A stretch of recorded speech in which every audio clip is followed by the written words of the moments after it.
Hello everybody, and something a little bit different here. We've got an aircraft carrier replay, kindly sent in by AngelicCypher. Some of you may know Angelic as a friend of the stream, and a pretty decent carrier player, if I do say so.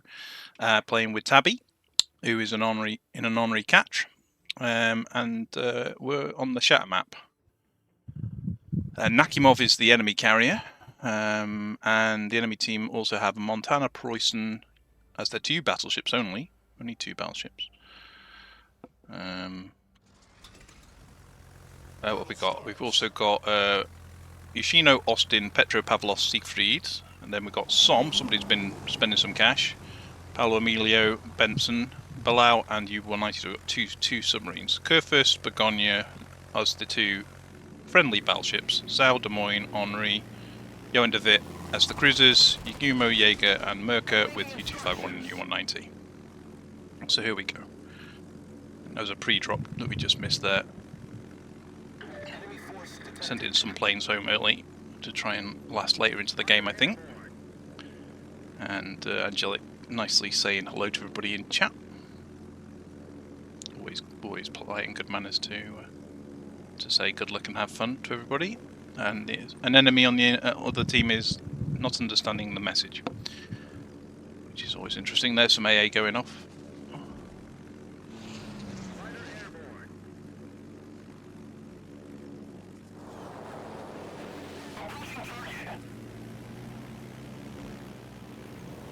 Why my replay interface isn't showing me the ship details. That's a bit weird. Can I see that in settings? What is going on there? Hood should be on full. That's on simple. What is going on there? Sorry about that. Right, there we go. We can see a bit more information now. How strange. Something going on. There's an update sort of happening at the moment, so I don't know whether that's sort of resetting something.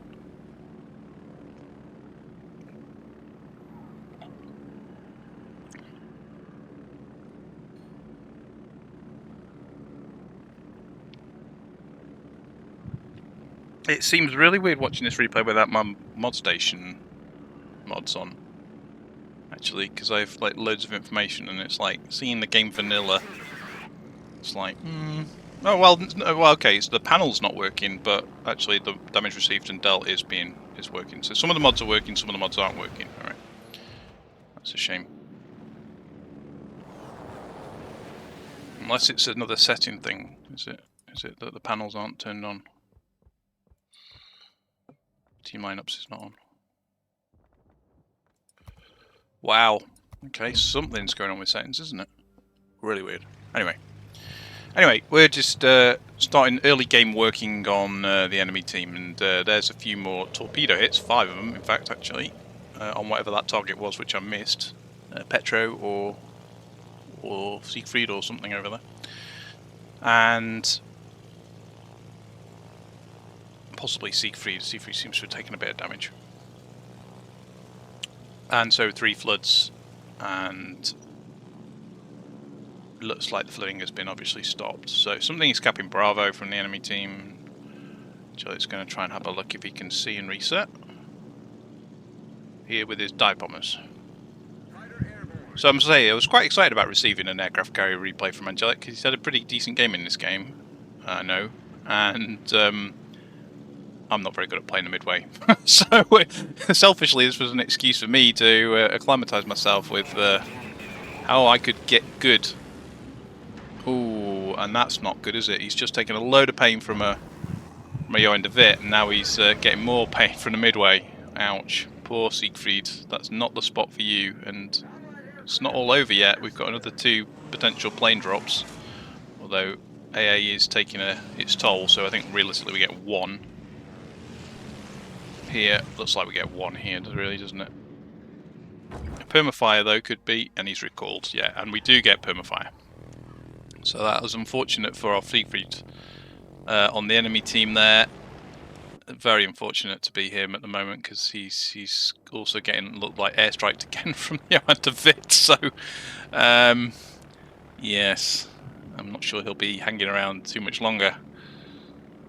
It's dangerous when you go and take an aggressive position up there. Like, I know the intent of maybe getting your Hydra into range on B and stuff like that, but yeah, it's probably not the place for him. He should be a bit further back than that. Anyway, so Angelic's coming back across to help on the C flank. And we have our Preußen here.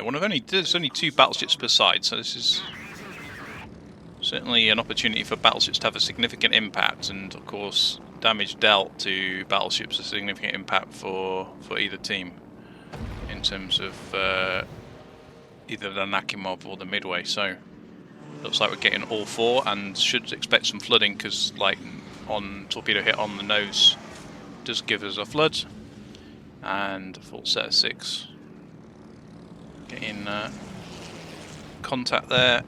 Losing a few planes on the return leg, and we might just get something up the backside in form of a torpedo hit. And going out with the dive bombers, the destroyers. Oh no, he didn't want to send those out, so he's recalled and he's going out again. I think with attack rockets this time. I think he's trying to build his planes back up and realised that the dive bombs were a little low. Now they've gone completely full, so that's good news. Next time we go to strike with those, and those torpedoes are still struggling a little bit on 5 out of 9. So he's pre-dropped on the rockets, and it's like time to go and have a look for whatever destroyer. There's a smoke screen there, so something has pushed around in front of this group of ships, and Tabby and Henri is really the only person on this flank left on this flank from the green team. The Zhaos and Kurfürst have pretty much left it alone. Begonia is in an interesting position in the middle of the cab at B, and he's about to be YOLO Emilio'd. There's a YOLO Emilio doing a run on the Begon. Torps are out. Begon does kill the Emilio. Emilio does torp the Begonia. And the U-190 kills the Johan de Witt. So the Johan de Witt that was operating around B-Cap has also been removed. So not looking great at the moment. And the green team have lost 5 ships, I can count, to the enemy's 2. They've only lost the Siegfried and the Emilio. Whereas we've lost a Begonia, a Johan de Witt, a Jaeger, and both submarines have died on the green team. So there's some work here for Angelic to do. Up to 109,000 already, so he's been sort of doing some work already, but more work to be done. Petropavlovsk in need of some love, and certainly gets a few with those pens and a fire.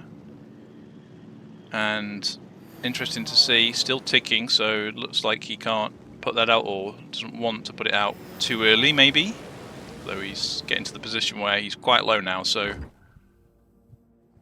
and 3 more pens, that's another 9k done, and he is still ticking, so I think if he could have put it out, he would have put it out. He has now put it out, it seems, but he's dead anyway. Kurfürst just deleted him. And Kurfürst on the green team at least is on full hit points, pretty much, so that's in the bank. But yeah, we're pretty far behind in this game. We're 2 ships behind. We're a good chunk of hit points behind. 70,000 almost. Preußen is pushing through the gap at sea in these islands to push into the green team's half of the map. Going in here with the torpedoes. And obviously again, hopefully going to get something on the nose to get those floods and that damage over time, which is key really. And we do get that flood tick, 6 torp hits and that flood tick. That's good. Is he putting that out?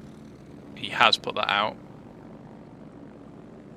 Is this too early for a flood to occur, having just damage cons? We'll see. Anyway, we lose on Merker to Nakhimov dive strike. Oh, and there we go. Detonation on the Preußen. How unfortunate. And that probably goes to as a lesson to play is that probably for your tier 10s, if you know, depending what you're thinking of taking a det flag on, I would say taking det flags on your tier 10s is probably just a matter of good courtesy. Everything else, I'd debate it. If you're in competitive, of course, no matter what tier, you should probably also have destination flags on, at least for just purely for you, as well as for yourself, but for your team. But yeah, unfortunately he didn't for his team, and so that's a good pullback there for Angelic's team. And Angelic's team are now ahead on hit points for the first time in a long time. And Tabby's still approaching the border at the top of the A line here, having a tete-a-tete with a Yoshino. And again, further drop on the Montana that's pushing up the flank here. This is going to be a direct danger actually to Angelic with his hull position, and I think he's already about to start. Yeah, he's receiving fire now consistently from this Monty. He's firing HE at him, interestingly. Not sure whether that's going to be a switch to AP or whether the Montana will persist with this high explosive or not. So rockets going in here, and we've passed 237 now. We've really been racking the damage up in this game.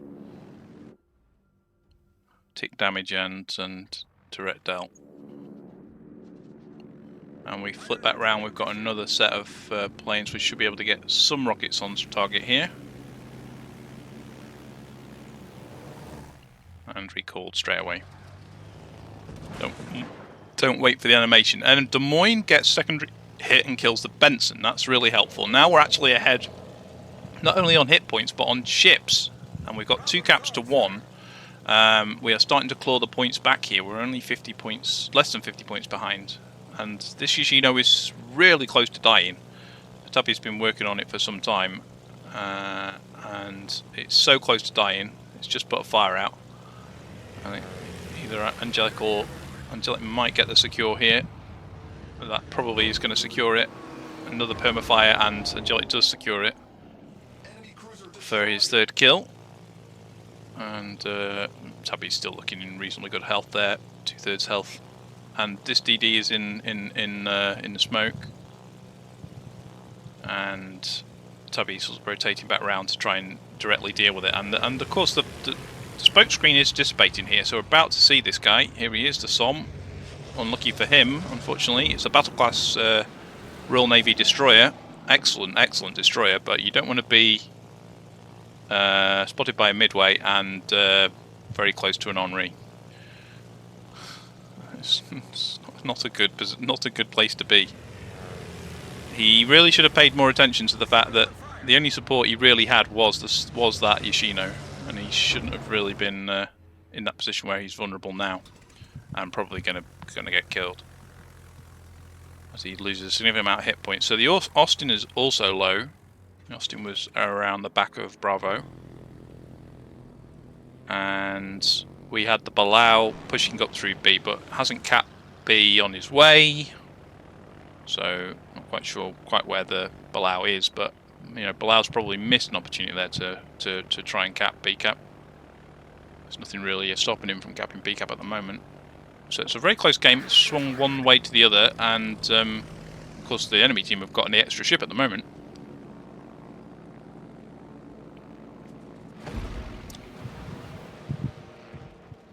Torps dropped.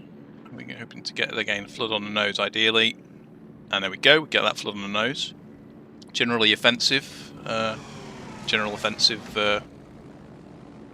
ribbon to the division.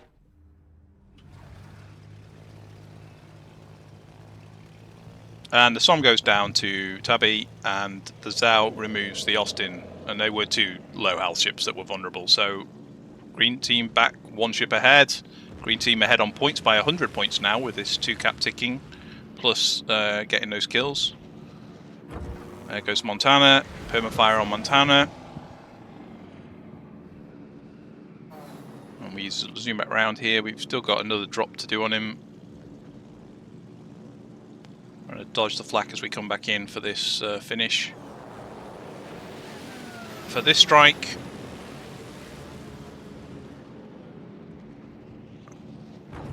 And there we go.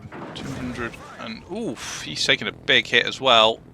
And I think he goes down to, he does go down actually to shells from Yugumo. Nicely done. So 307,000 dealt. And we are left with enemy team Nakimov and Balau. 719 points against 485. So the enemy team might creep up to 500, but still a good 200 point lead. And Balau somewhere over there. As Tabby seems to have gone past it. I'm not sure whether Tabby's going to go across and freeze and take Charlie or what's going on there. Angelic gives a shout out to the a thank you shout out to the Yukumo in chat, and Tabby's asking Angelic to go and look and spot that submarine.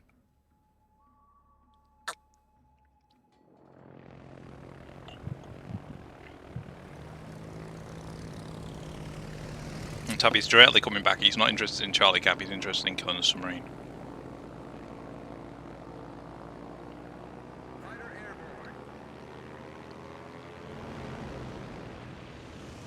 There's the Balau. He's detected.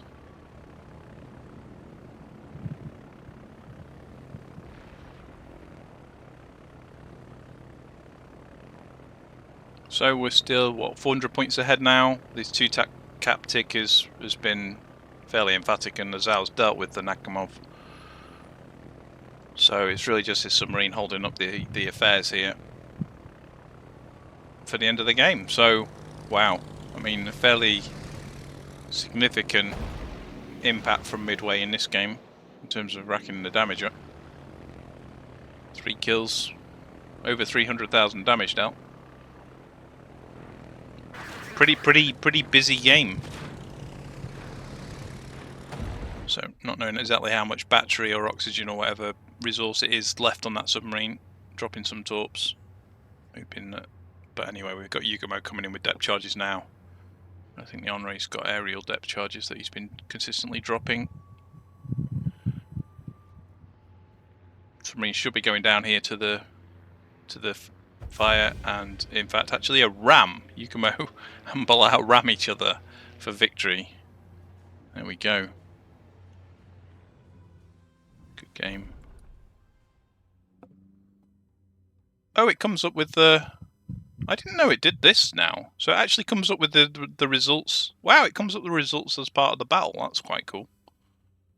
So there we go. You get a nice lot of credits, nice lot of probably running some bonuses, I suspect. 33,786 experience plus 8,878 free XP. Probably running some bonuses. 307,000 dealt. 25 torpedoes, so that's some going, isn't it? 38 dive bomb drops, 4 incapacitations, 3 kills, 8 fires, 6 floodings, 9 spotting ribbons, 64 rocket hits, and 6 fighter kills. Teams score-wise, Zhao obviously had a significant impact in that game, as did the Tabby and the Henri, as did the Des Moines, and also Angelic in the Midway. All 4 of them finishing over 2,000 base XP, which is pretty impressive, even on a winning team. Balau and the enemy team has done a huge amount of work to get 1,500 base on a loss. So that would be sort of early sort of 2,300 odd base, probably on a win. You get another 50% boost basically. So that's a fair chunk. But the green team did have a little bit of a challenge in this game because they've got 3 players between 151 and 182 XP on their team. So talk about the top 4 carrying. The top 4 definitely had to freaking carry in that game. Yeah, lovely to see a Midway game. Thank you, Angelic, for sending it over, because we don't get the chance to see carriers much on my YouTube channel with World of Warships replays, because my games aren't particularly great in the carrier. I'm sure you all know I'm not more of the novice CV player, so that was really good to see an illustration of a good Midway game, a very good Midway game to be fair. Almost 100,000 dealt to the Preußen who we detonated. The Siegfried took a fair chunk of pain and agony. Montana again, so those two big battleships with the big hit point pools getting good damage dealt on them to help give the team the win, especially given there was only two battleships in the game. It's significantly important that almost 2/3 of the damage dealt is on those two assets, and then obviously Yoshino and Petro forming the remainder of the damage that was dealt. Damage split wise, obviously pretty good chunk of damage on the torpedoes and the bombs, dive bombs with significantly less done ultimately on the rockets. They're normally there just to make up for the cooldown times on either torps or dive bombs, really. And obviously fire tick damage, flood tick damage is super important. Didn't get a huge amount of flooding damage, 3547, but did manage to rack up over 36,000 fire damage. So that's always good to see. And of course, did receive a little bit of damage in return from the enemy team, Montana especially, and fortunately, it wasn't too much of an issue for Angelic there. Preußen did clip him for a little bit, but a little bit from the Yoshino, but main damage obviously being dealt from the Montana.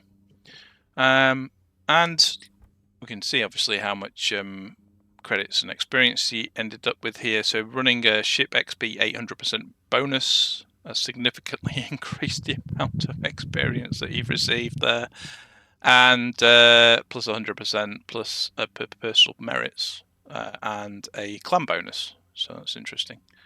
Not quite sure what the full personal merits is. That's pretty good.